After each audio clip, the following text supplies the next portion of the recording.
الحمدللہ ہم سب اور آپ سب اللہ تعالیٰ کا جتنا شکر ادا کریں وہ کم ہے کہ اللہ تعالیٰ ہمیں ہمارے شیخ کامل کی معیت میں وقت گزارنے کی توفیق عطا فرمائے۔ یاد رکھیے گا یہ جو وقت گزارنا ہے، اگر آپ اللہ والے کی مجلس میں خاموش ہو کے بھی بیٹھ جائیں تو مولانا جلال الدین رومی، حضرت جلال الدین رومی مولانا روم رحمۃ اللہ علیہ، آپ فرماتے ہیں کہ دل کا دل کے ساتھ ایک خفیہ رستہ ہوتا ہے۔ سبحان اللہ۔ اور جلال الدین رومی رحمۃ اللہ علیہ نے کہا ہے کہ اگر اللہ والے کی مجلس تمہیں نصیب ہو جائے نا، اگر وہ کچھ کلام فرما دیں تو وہ تو بہت ہی اعلیٰ بات ہے، اگر وہ کوئی نصیحت کر دیں تو وہ تو بہت ہی قیمتی ہوتی ہے، اگر ان کے ساتھ ذکر کا موقع مل جائے تو وہ تو انسان کے لیے دنیا کا سب سے قیمتی خزانہ ہوتا ہے۔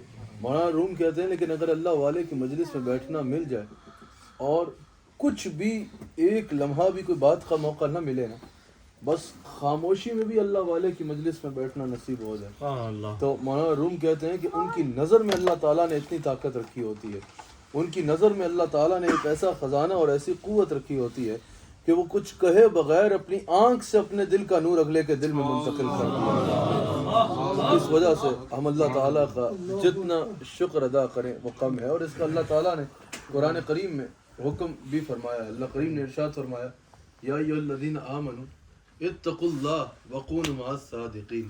اس کا ترجمہ تو ہم براہ راست سن لیتے ہیں، لیکن اس پہ ذرا اگر تھوڑا سا غور کیا جائے تو بہت سے مفاہیم، بہت سی باتیں انسان کو سمجھ آتی ہیں۔ یا ایھا الذین آمنوا، اے ایمان والو، تقوی اختیار کرو، وکونوا مع الصادقین، اور ہمارے سچے بندوں کی، ہمارے ولیوں کی، ہمارے جو کاملین ہیں ان کی صحبت کو اپنا لو، ان کے ساتھ جڑ جاؤ۔ اب سوال یہ ہے کہ اللہ کریم نے پہلے فرمایا یا ایھا الذین آمنوا اتقوا اللہ، ایمان کا ذکر فرمایا اور پھر تقوی کا ذکر فرمایا۔ تقوی خوف خدا کو یقیناً کہا جاتا ہے۔ تقوی یہ ہے، تقوی کی اصل تعریف یہ ہے جو مفسرین نے ایک جملے میں تعریف کی کہ جو اللہ تعالیٰ نے کرنے کو کہا وہ انسان کرے، اور جس سے اللہ تعالیٰ نے روک دیا اس سے رک جائے، اس کو تقوی کہتے ہیں۔ تو اللہ تعالیٰ نے پہلے ایمان کا ذکر فرمایا اور پھر تقوی کا ذکر فرمایا۔ نظر آنے میں تو یہ دو چیزیں بخشش کے لیے کافی ہیں، اگر کوئی صاحب ایمان بھی ہے۔ بعض لوگ کہتے ہیں نا بھائی اللہ والے کا تو کام صرف ہوتا ہے رستہ دکھا دینا۔ بالکل اللہ والے کا کام رستہ دکھانا ہوتا ہے۔ جو ہمارے شیخ مجدد رحمۃ اللہ علیہ کا قول حضرت خواجہ عبد الکریم رحمۃ اللہ علیہ ہدایت الانسان میں نقل فرماتے ہیں کہ جو شیخ اپنے ساتھ لگنے والوں کی تربیت نہیں کرتا، ان کو حضور علیہ الصلوۃ والسلام کے بارے میں بتاتا نہیں ہے، ان کے دلوں میں حضور علیہ الصلوۃ والسلام کی محبت اور عقیدت نہیں ڈالتا، حضور کی تعلیمات نہیں ڈالتا، وہ شیخ ہو ہی نہیں سکتا۔ بالکل اس میں یہ بات ٹھیک ہے کہ شیخ کا کام ہوتا ہے کہ اپنے ساتھ لگنے والوں کی جو ہے اصلاح کرتا ہے، ان کو سیدھا رستہ دکھاتا ہے۔ لیکن بعض لوگ کہتے ہیں کہ شیخ کا کام صرف سیدھا رستہ دکھانا ہے، باقی شیخ کسی کام نہیں آنا۔ شیخ کا تو کام ہوتا ہے بس تبلیغ کر دے، جو ہے آپ کو باتیں بتا دے، آگے آپ کا عمل ہے اس میں شیخ کا کوئی عمل دخل نہیں ہوگا۔ تو مفسرین نے یہاں سوال کیا، اللہ تعالیٰ نے فرمایا یا ایھا الذین آمنوا اتقوا اللہ، ایمان کا ذکر فرمایا اور تقوی کا ذکر فرمایا۔ اب اگر کوئی آلریڈی صاحب ایمان ہے اور اوپر سے صاحب تقوی بھی ہے، یعنی نیک اعمال کرتا ہے اور گناہوں سے بچتا ہے، اس کو اللہ کریم فرما رہا ہے کونوا مع الصادقین، سچوں کے ساتھ ہو جاؤ۔ اب اگر ایمان والا بھی ہے، صاحب تقوی بھی ہے، تو اس کو کیا ضرورت ہے سچوں کے ساتھ لگنے کی؟ وہ تو خود صاحب ایمان ہے، خود صاحب تقوی ہے۔ اگر سچے کا معنی صرف سچا ہی لیا جائے، جھوٹ سے بچنے والا، تو وہ تو خود بھی ہے صاحب تقوی۔ اس کو اللہ تعالیٰ، وہ بھی ہے لیکن اگر صرف وہ لیا جائے، یہاں مراد کاملین بھی لیا گیا ہے، کاملین لیا گیا ہے، تو اس کو اللہ تعالیٰ فرما رہا ہے کہ کونوا مع الصادقین، ہمارے سچے بندوں کی، ہمارے ولیوں کے ساتھ جڑ جاؤ اور صحبت اپنا لو۔ مفسرین نے اس کی بڑی خوبصورت وجہ بتائی ہے۔ مفسرین نے کہا کہ جیسے دنیا میں اگر انسان کے پاس دولت ہوتی ہے نا، خزانہ ہوتا ہے، تو خزانہ حاصل کر لینا بڑی بات نہیں ہوتی، اس کو سنبھالنا بڑی بات ہوتی ہے۔ اگر انسان بہت ساری دولت اکٹھی کر لے، ضائع ہو جائے تو کس کام کی؟ کہا دولت تھوڑی بھی ہو، سنبھالی جائے وہ اچھی ہوتی ہے۔ بہت زیادہ ہو، ساری غرق ہو جائے تو اس کا تو کوئی فائدہ نہیں۔ کہا کہ جس طرح دنیا کے مال کے اوپر سنبھالنے کے لیے خزانے کے اوپر کسی چوکیدار کی، کسی گارڈ کی ضرورت ہوتی ہے نا، کہ کوئی یہ چرا نہ لے.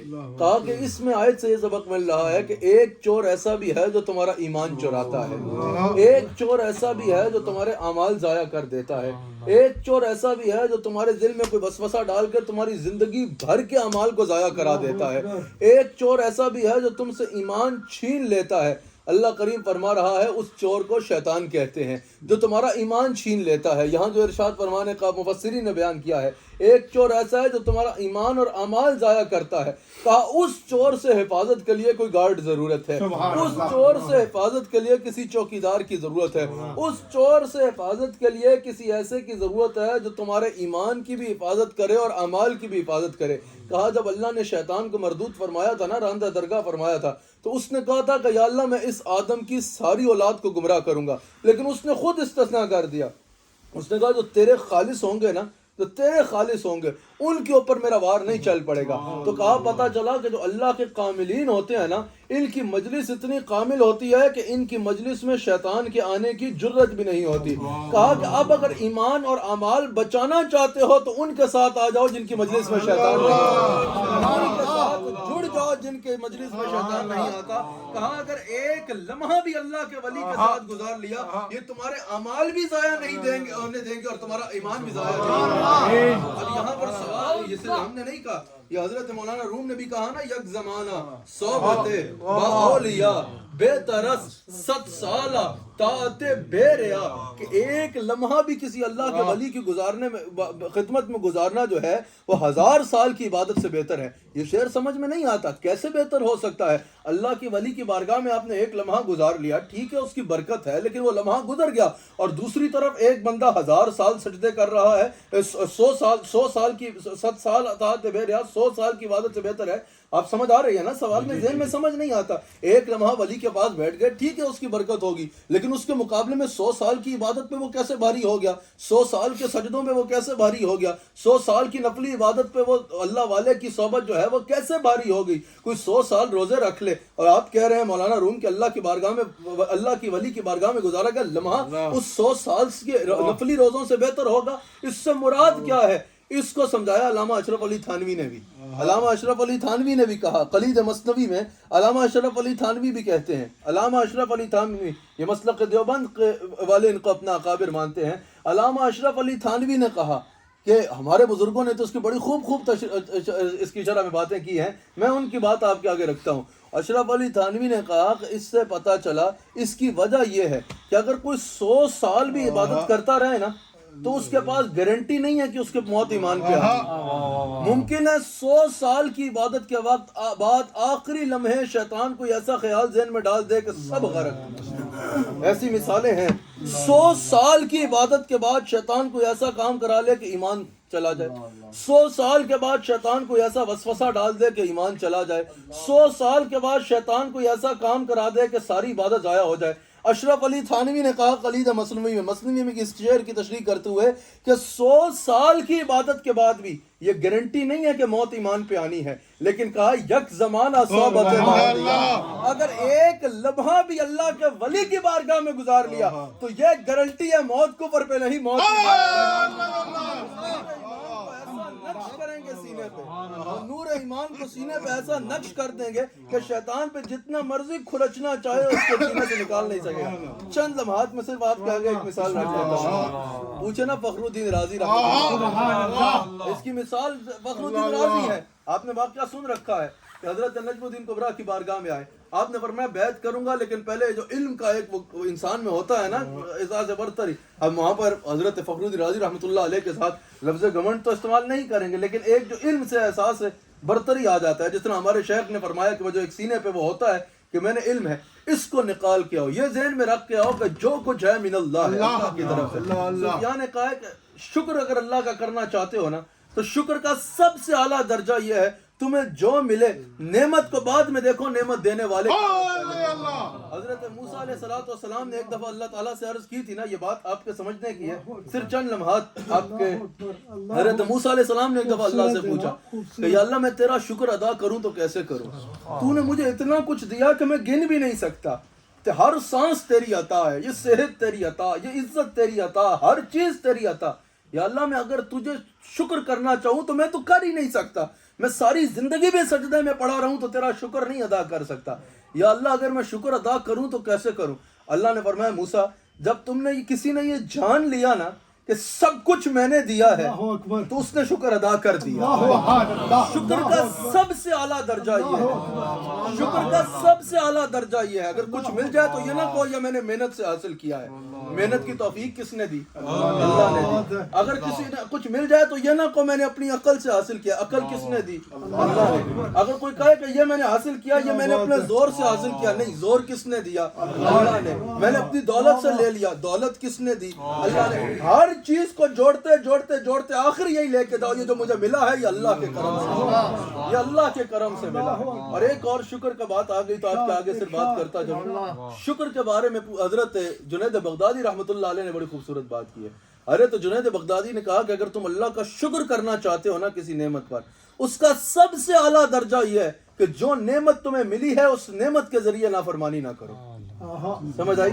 اگر آپ کو اللہ نے دولت دی ہے نا، آپ شکر کرنا چاہتے ہو کہ یا اللہ تو نے مجھے دولت دی، تو خالی زبان سے الحمدللہ کہنا کافی نہیں ہوگا. ارے تو جنید بغدادی کہتے ہیں اگر شکر صحیح معنوں میں کرنا چاہتے ہو تو جو دولت اللہ نے دی ہے اس دولت سے کبھی اللہ کی نافرمانی نہ کرو. سمجھ آئی ہے؟ اگر آپ کو اللہ پاور دیتا ہے اور آپ شکر کرنا چاہتے ہو کہ شکر کیسے کروں، تو جنید بغدادی کہتے ہیں اس پاور سے اللہ کی نافرمانی نہ کرو. اگر اللہ تعالیٰ نے آپ کو گھر دیا ہے، اس میں شکر کرنا چاہتے ہو تو اس گھر میں اللہ کی نافرمانی نہ کرو. جس اللہ نے آپ کو صحت دی ہے، صحت سے جتنے معاملات ہو سکتے ہیں، اللہ نے آپ کو صحت دی ہے، صحت پر شکر کرنا چاہتے ہو تو اپنی صحت سے کبھی اللہ کی نافرمانی نہ کرو. اللہ نے تمہیں آنکھ دی ہے، آنکھ پہ شکر کرنا چاہتے ہو تو بد نگاہی نہ کرو.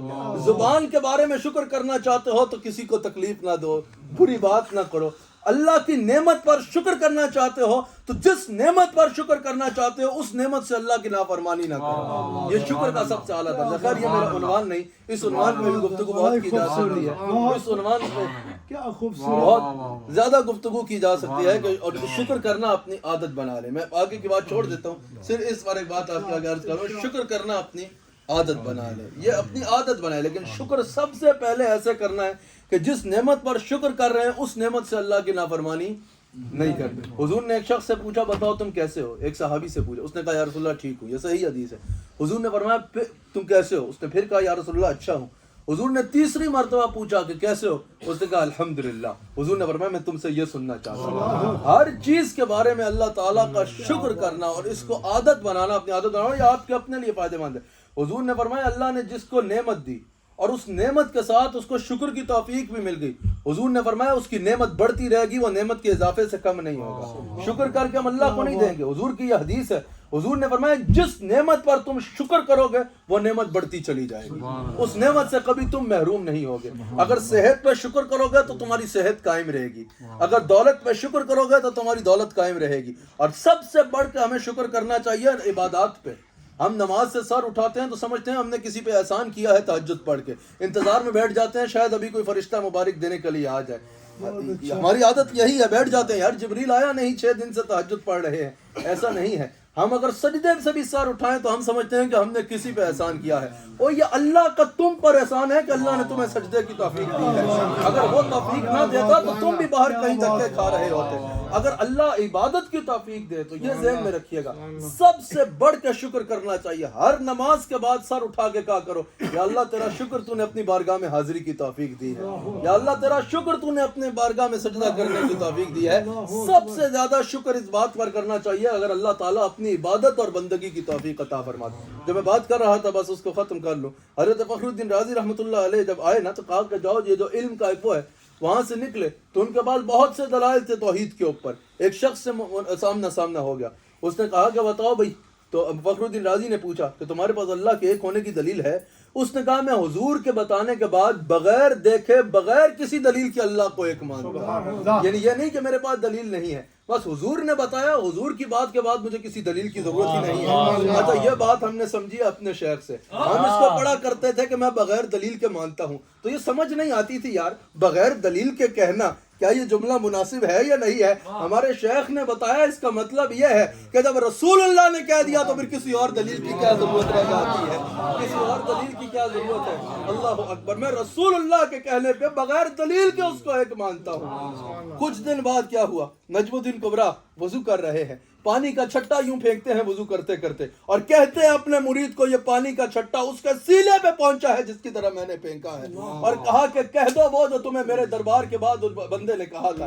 مرید نے کہا حضور یا یہاں آپ ہیں یا میں ہوں، یہ آپ کس سے باتیں کر رہے ہیں؟ حضرت نجم الدین کبریٰ نے کہا کہ فخر الدین رازی کا وقت آخر آیا، یہاں سے اسرائیل علیہ السلام کے آنے کا وقت ہوا، وہاں سے شیطان بھی ساتھ پہنچ گیا، شیطان پہلے پہنچ گیا، اور اس نے کہا کہ بتاؤ فخر الدین رازی تمہارے پاس اللہ کے ایک ہونے پہ کیا دلیل ہے؟ اللہ کی توحید کی کسی دلیل کا رد نہیں ہو سکتا، لیکن وہ عقلی انداز میں اس پہ اور سوال کر دے، رازی دوسری دلیل دے، وہ اس پہ دوسرا سوال کر دے۔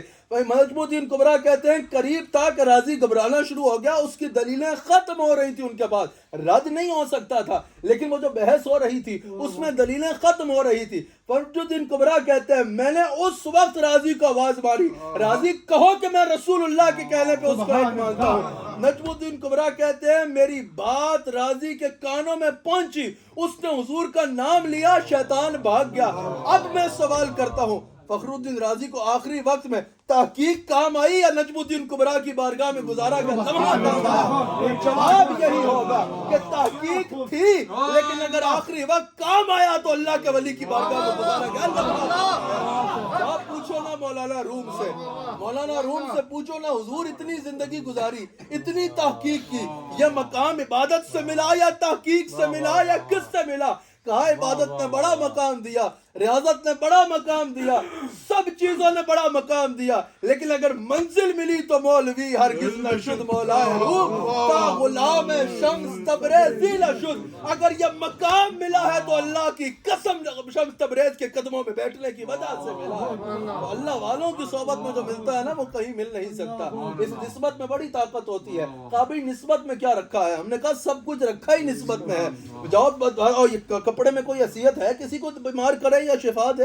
کپڑا کپڑا ہوتا ہے۔ لیکن کھولا سورہ یوسف کی آیت نمبر 93 اور 94، جب یعقوب علیہ السلام کی بینائی جانے کے بارے میں یوسف علیہ السلام کے بھائیوں نے ان کو بتایا تو یوسف علیہ السلام نے کیا کیا؟ صرف دعا کی، وہ اللہ کے نبی تھے، یعقوب علیہ السلام بھی نبی، یہ بھی نبی، اگر یہ خود دونوں دعا کرتے تو بینائی واپس آ جاتی۔ لیکن یوسف علیہ السلام نے کہا کہ جاؤ میری یہ قمیض جا کے لے جاؤ، یہ قرآن میں سورہ یوسف کی آیت نمبر 93 اور 94 ہے، اور جا کے میرے باپ کی آنکھوں پہ لگانا۔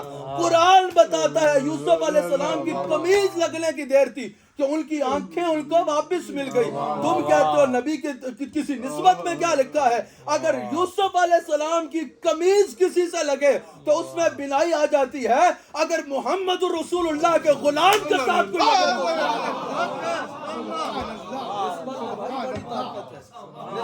بڑی طاقت ہے۔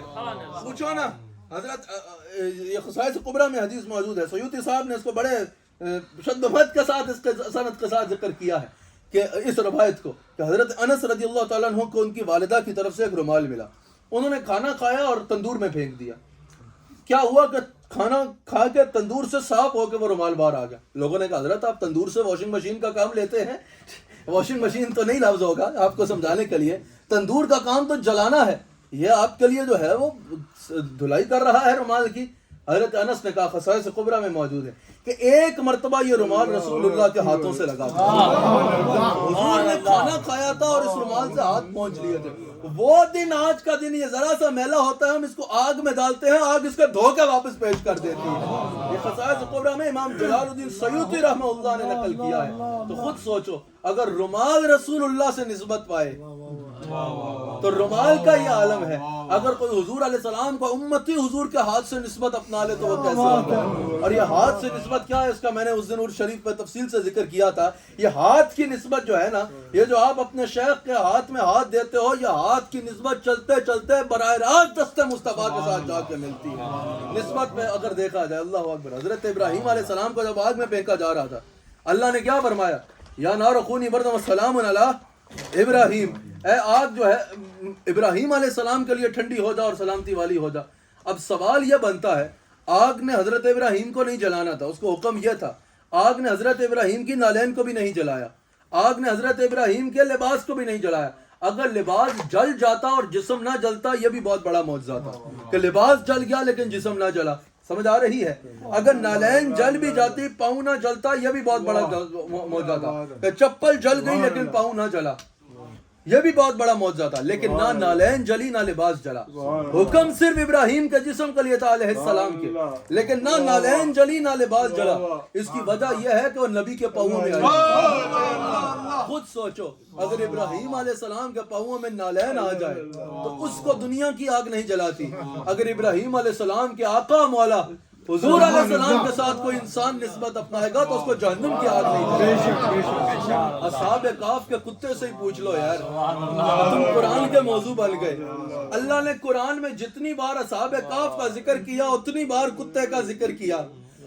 کسی کے پاس کسی نسل کا بھی کتا ہو نا, وہ اس کے بیٹھنے کے انداز کا نہیں بتاتا کہ میرا کتا میرے گھر میں اس انداز میں اس کروٹ میں بیٹھتا ہے.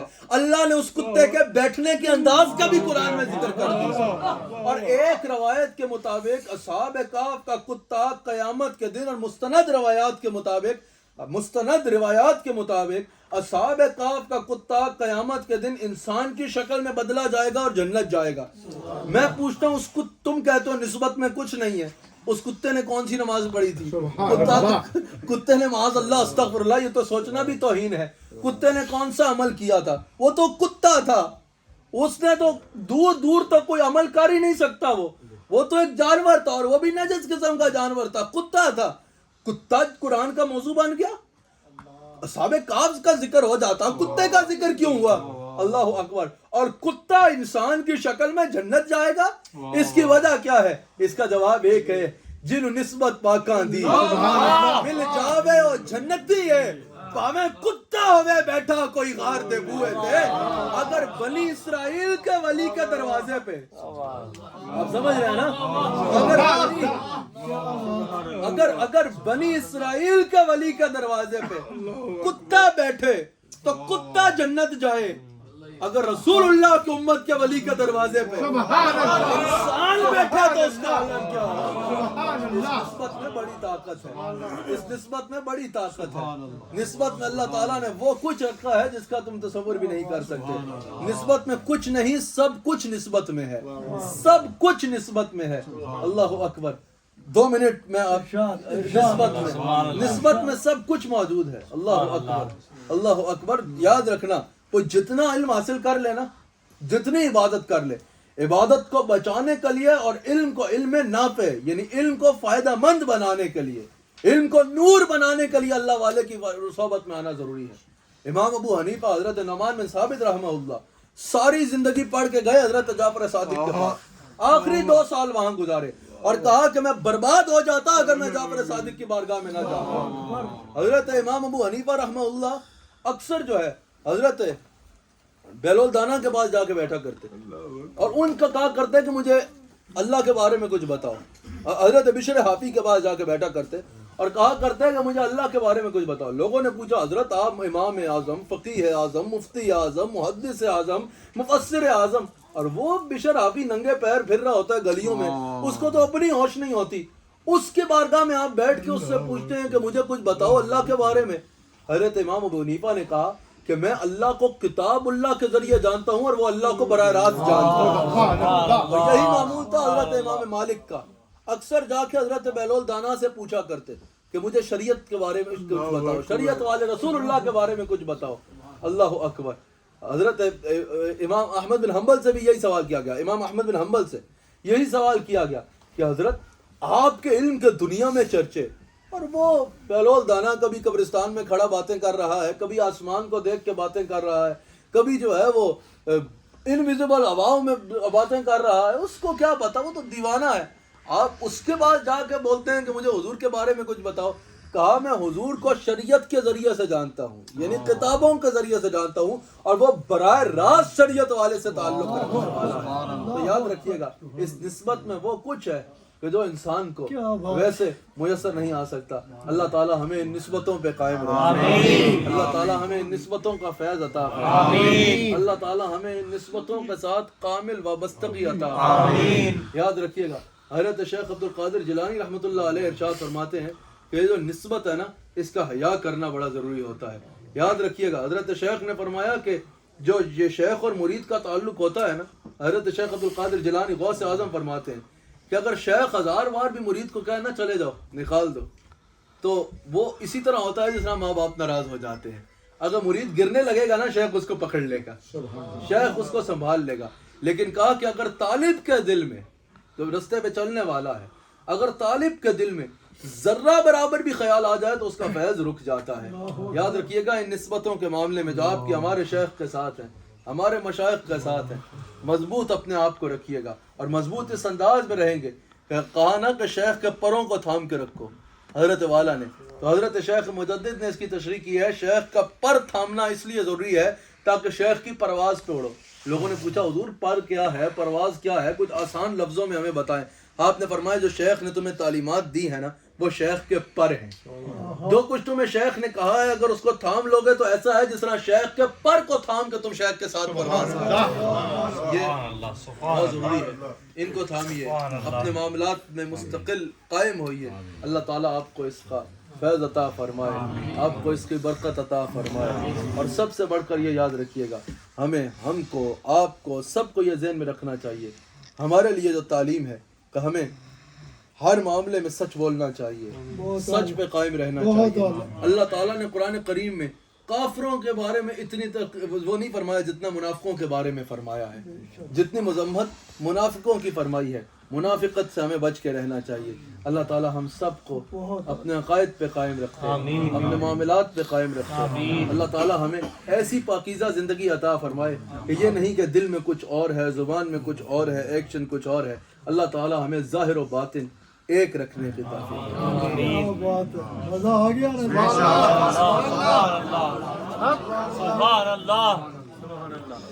اس خوبصورت بات کو سننے کے لیے ہم نے تھوڑی سی دیر گزاری. ساری عمر بھی ایسی باتیں سننے کے لیے گزر جائے نا تو کاٹے کا سودا نہیں. سبحان اللہ، نعرہ تکبیر، نعرہ رسالت، نعرہ رسالت، نعرہ رسالت. جناب قبلہ صاحب، جناب قبلہ صاحب، جناب قبلہ صاحب.